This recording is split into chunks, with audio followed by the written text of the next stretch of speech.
time and temperature. Brought to you by your local Honda dealer. His favorite jackpot game. This is Powerball. Good evening, America. I'm Laura Johnson. Tonight we have another life-changing jackpot for you. It's worth an estimated $55.2 million. So get those tickets out. Let's play. That first number up is 34, followed by the number 16. Tonight we're going to meet Dennis Goodman, who won $150,000 playing Powerball. Congratulations, Dennis. Now for the rest of those numbers, we've got 40, 45, rounding it out with 66. Your Powerball number tonight, good luck. And your Power Play multiplier is 2. We had a nice start to the work week, and tomorrow looks good as well. Sunny with cooler temperatures, but as we go into the rest of the week, clouds are taking over along with those rain chances increasing. I'll have all those details coming up. Right now on News Channel 6 at 11, the end of watch for fallen Columbia County deputy. We'll take you inside of the funeral. Deputy Sykes as your News 11 starts now. Live from Television Park, this is WJBF News Channel 6 at 11.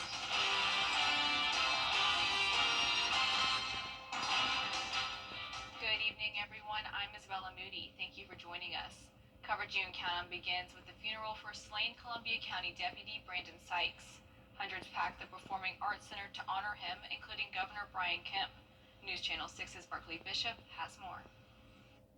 We know that Deputy Brandon Sykes served and protected his community until the very end. And today we learn more about him as a father, a brother, and a friend. Every seat at the Columbia County Performing Arts Center was filled with members of law enforcement. It's a dangerous job, but somebody's got to do it. Somebody's got to step in that gap and stand between us and evil. Deputy Brandon Sykes was one of those heroes. Also a hero, and what many would call a walking miracle, is Deputy Gavin White. The night Deputy Sykes was killed, White was shot in the face. His dedication to be at Sykes' funeral is a reflection of his bond for his fallen brother, a brother who gave his all. Brandon cared for others, and he was willing to pay the ultimate sacrifice for their well-being. Sykes' love for his community and his family was evident in all he did. A reminder that behind every badge is a hero who's willing to risk it all for us. Columbia County Central Deputy Brandon Sykes. Monday Central. 601 is out of service. And for end of watch for car 608 on April 26 at 18:30 hours. In Evans, Barkley Bishop, WJBF News Channel 6. After the 21-gun salute, Central Dispatch announced a final call to Deputy Brandon Sykes. Central 608.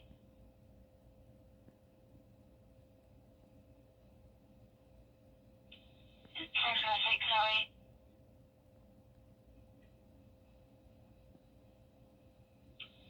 Columbia County Central Deputy Brandon Sykes.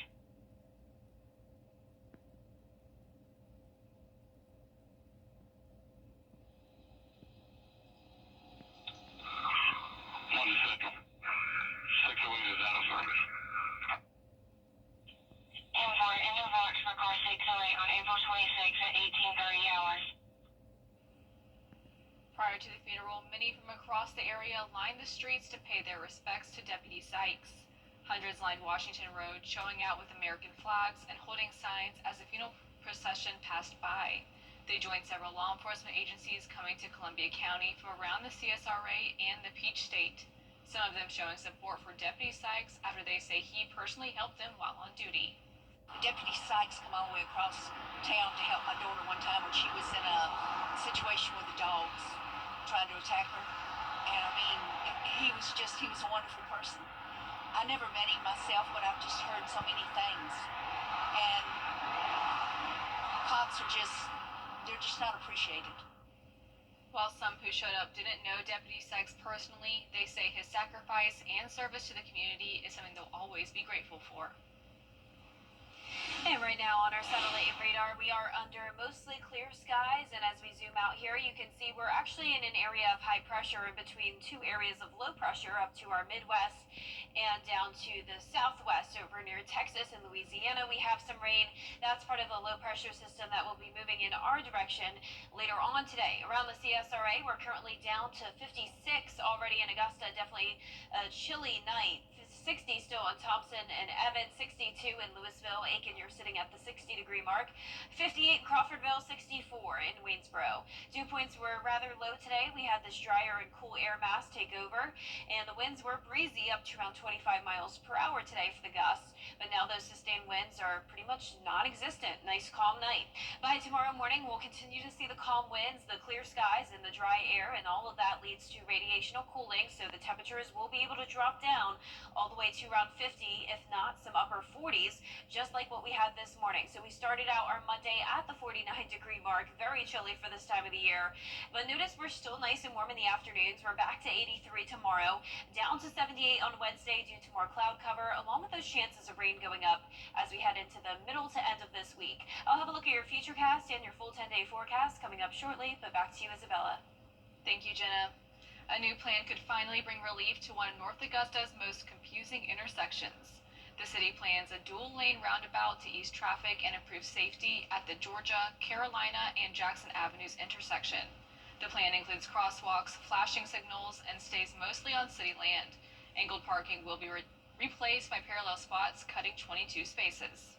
$6 and $7 million. There's $1 million variance in the plan for the height of the medians. The feedback that I'm getting right now, like 90% of the people don't want it.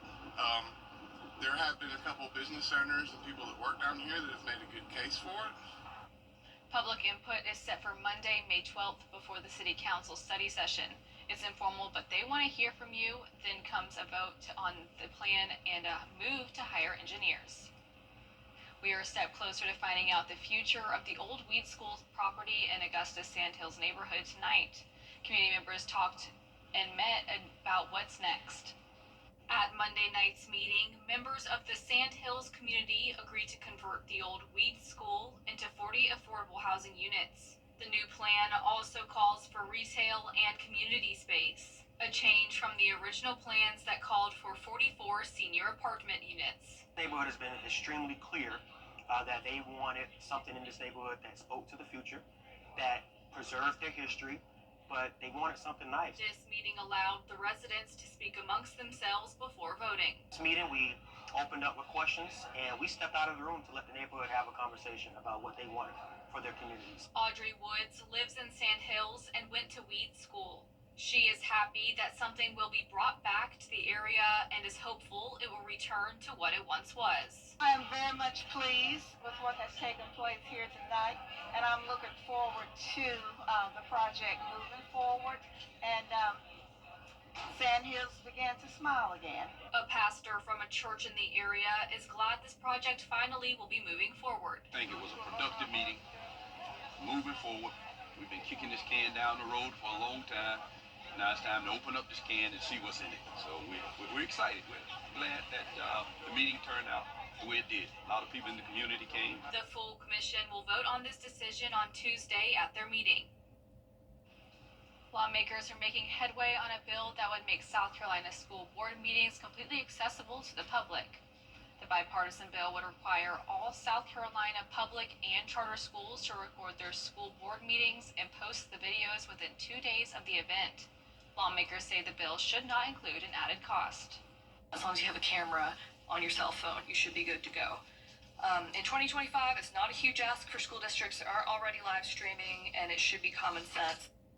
The bill was passed in the Senate unanimously and will be debated on the House floor tomorrow. The 19th annual Boss Hog Cook-Off is happening this weekend. We'll have live reports from your hometown of Waynesboro as the city gets ready to welcome some of the best barbecue chefs in the country. Sanctioned by the Kansas City Barbecue Society, the event will bring together competition cook teams and some of the best ribs, barbecue, brisket, and chicken in the whole state of Georgia. The event lasts all weekend and the competition is fierce. We're live from Waynesboro Friday, May 9th, starting at 4 p.m. Coming up, getting ready for storm season, how you can prepare to avoid a possible repeat of Hurricane Helene after the forecast. And speaking of storms, we could see the chance of that as we go into the end of the week, along with those rain chances increasing. But first, a chilly night tonight and a nice warm day tomorrow. I'll have more details on your full Viper 6 forecast after this break.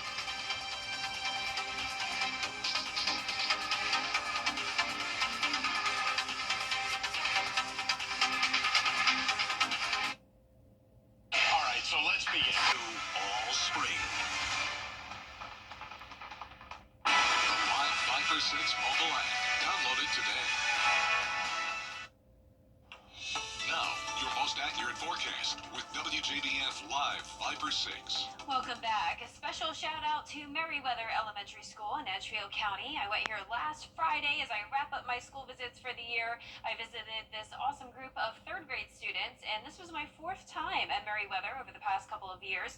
Always so much fun. The students were super excited to learn about the weather, and they did a great job presenting the forecast at the end. So shout out to all of these fantastic students. I hope to visit the school again next year. Now, speaking of school visits, I will be over at SRP Park tomorrow for Education Day. This will be my 2nd year in a row presenting on the field, throwing the first pitch, and I'll be at a weather booth after the game begins with my tornado in a bottle and my weather station. So I hope to see you and your kiddos there. It'll be a super fun day, and the forecast looks fantastic. Unlike last year when I was there, we had this steady light rain coming down. Not the case tomorrow. Sunny skies and 75 by the time of the first pitch. The Green Jackets are taking off on the Hickory Crawdads, and it's going to be a lot of fun baseball for us this week. But as we go into the end of the week, the forecast may look a little bit more iffy. So enjoy the sunshine while it lasts. We'll be at 80 degrees in the afternoon, so warm, but not too warm. And right now it's pretty chilly. We're seeing some spots down into the middle 50s, such as Wilkes County and here in Richmond County.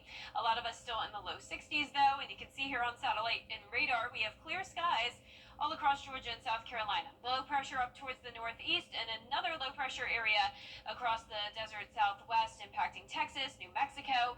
This will continue to slide across the Gulf Coast, and that'll bring us some rain chances as we go into the middle of this week. But as of now, we are in the omega block pattern. This looks like the Greek letter omega when we have high pressure trapped in between two areas of low pressure, and that's why we have the sunny and warm conditions here in town.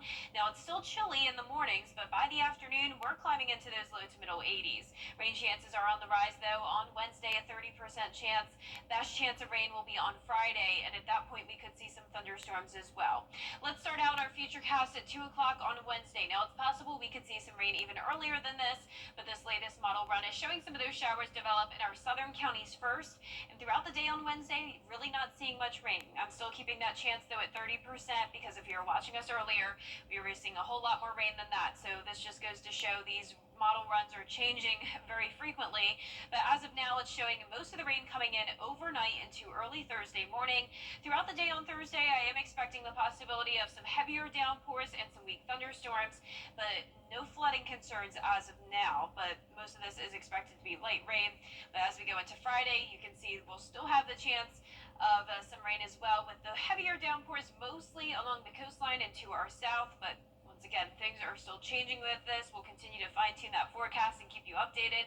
I know everyone's wondering about a Mother's Day weekend. It really all depends on the location of this low-pressure system, and that continues to change. That particular model run is showing a pretty wet weekend, but look at the rainfall totals over the next 7 days, only up to around an inch to an inch and a half. We'll continue to keep you updated on this, but in the meantime tonight, our lows will be around 50. It'll be chilly, highs tomorrow in the upper 70s through mid-80s, and that 10-day forecast is showing the highest chances of rain from Thursday through Sunday, which is Mother's Day.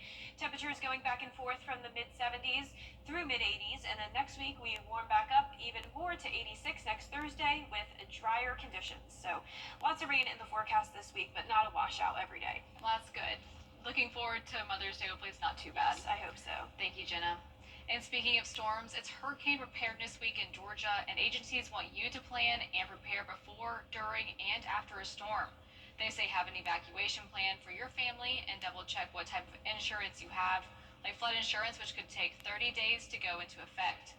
You should also have an emergency supply kit with a minimum of 3 days of non-perishable foods and medicines, battery-powered radio, flashlights, and charged power banks for your electronics. We don't want people to get in the thick of a storm and realize the last second, I don't have any batteries and your power is out for days. Or I don't have a generator, so I can't keep the oxygen machine going for a family member. So we want to stress all those things during Hurricane Preparedness Week, the basic bare minimum stuff that you'll need to survive for those first few hours or days until the power can get turned back on. You should also check if you live in a flood zone or an evacuation zone to understand your home's risk and document your possessions. Still ahead, the process of choosing a new pope begins on Wednesday, and civilians are betting on who will be. Details are after the break, but first, the winning numbers for tonight's South Carolina lottery are pick 3, 0, 9, 2, and the pick 4 winning numbers are 2, 4, 6, 1, Fireball 3. Black Exodus. He's Mayberry Sheriff without a gal. Hello, doll. Will Andy go a courting with Bachelorette number 1? She's a real nice lady, Pa. Number 2? Oh, that girl can do everything. Or number 3? I'm getting goosebumps just thinking about it. Play along in the game of love. Just think, one of them might be the next Mrs. Andy Tate. On the Andy Griffith Show. Weeknights starting at 8 on MeTV. WJBF 6.2. The CSRA's favorite news app is now even better with easier access to local news, weather, and streaming video. Download the News Channel 6 mobile app. Now, WJBF sports coverage you can count on. The Greenbrier girls soccer team is looking to punch their ticket into the Final Four of the GHSA state tournament, hosting the Lassiter Trojans. Now in the second half, both teams still scoreless. The Greenbrier Wolfpack knocking on the door, applying the pressure with multiple shots on goal, including this corner kick that was very close here to finding the net. The ball hit the goal post, but then the Trojans somehow clear it out. But then it is the throw-in. It is Natalie Heckathorn with a beautiful shot. She punches in the goal. Her teammates all celebrating with her afterwards. The bleachers were also shaking due to all the fans in the stands. The one goal, though, just enough. The Wolfpack hang on to beat Lassiter 1-0, moving on to the Final Four in the state tournament. I really do think this game was a big test for us to see what we were really capable of. I mean, we played good teams in the rounds before and in the season prior, but nothing like today. And when we came into it, we were nervous, but we knew we had the talent, and we just had to showcase it, and got to do it again going forward. They've been fighting all year long. We have talked a lot about controlling things you can control. Emotions get the best of you in tight games like that, especially the end of the game. The Wolfpack will travel to Northgate on May 8th. And in lower State District A action across the river, the North Augusta Yellow Jackets hosted Lakewood in the first round of the South Carolina High School League State Tournament. The Yellow Jackets, they caught fire in the latter half of the season, winning 8 straight games. They defeat Lakewood 3-0 for their 9th straight victory. Now, the college baseball regular season coming down to the last couple weeks here before postseason play begins. The Georgia Bulldogs, they're climbing the college baseball rankings, coming in at number 6 in the country. The Dogs are coming off a perfect 4-0 week, including a series sweep against Missouri. Pitcher Leighton Finley finished out the series with 8 strikeouts in 7 1/3 innings, and now they'll face a bit of a tougher test on the road this upcoming weekend against 25th ranked Alabama. Then they'll host the Texas A&M Aggies for the final week of the regular season before SEC tournament play begins. The Clemson Tigers are also in the top 10, but they fell from the 3rd to the 9th ranked spot after dropping the series to Florida State. And the South Carolina women's golf team has the lead at 7 under par after the first round of the NCAA Charlottesville Regional. As for the player leaderboard, Louise Ridquist, she is tied for the lead with Florida's Paula Francisco. Ella Galitsky is in 5th place at 2 under par. Hannah Darling at even par. Now, these names may sound familiar because the 3 of them competed at this year's Augusta National Women's Amateur Tournament. The NCAA Regional continues Tuesday and runs through Wednesday. That's it for sports. We'll be right back. Comcast Comcast Business is celebrating Small Business Month by giving you a $1,000 small business bonus. Just imagine the thousands of possibilities of a $1,000 prepaid card, swag for staff, new equipment powered by gig speeds, or a 3D printer. Rapid prototyping, anyone? Switch to Comcast Business for over 99.99% network reliability, advanced cybersecurity, and now get started with the $1,000 small business bonus. Comcast Business, powering possibilities. Which automaker employs...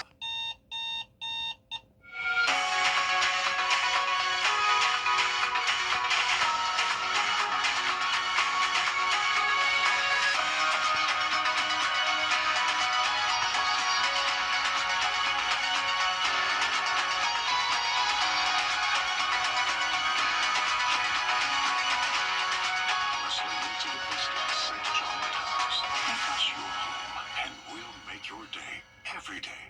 12 months. More than 2 million people attended Lady Gaga's free concert in Brazil. Drone footage shows crowds gathered at Copacabana Beach in Rio de Janeiro Saturday night. It was organized by City Hall, which hosted a free concert with Madonna last year. Both shows were the largest in each singer's career. Rio is hosting a free concert in May until at least 2028. The city has not said who the next artist will be. That sounds like a lot of fun. Yeah, free concert? I mean, It's kind of rare nowadays. That's our report for now. Thanks for watching. Be sure to download our app and for breaking news and weather. Good night.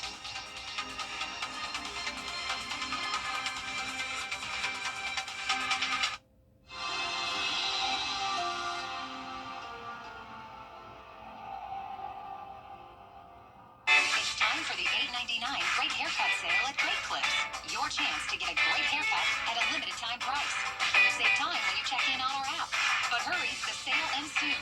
The Great Haircut Sale at Great Clips. It's gonna be great.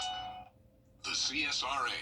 It's full of interesting people, fascinating stories, and plenty of stunning sights to see. Join Brendan Dawson as he hits the road, experiencing the fun adventures and wonderful people of the place we call home. These are your towns, your stories, and we assure you it's worth the drive.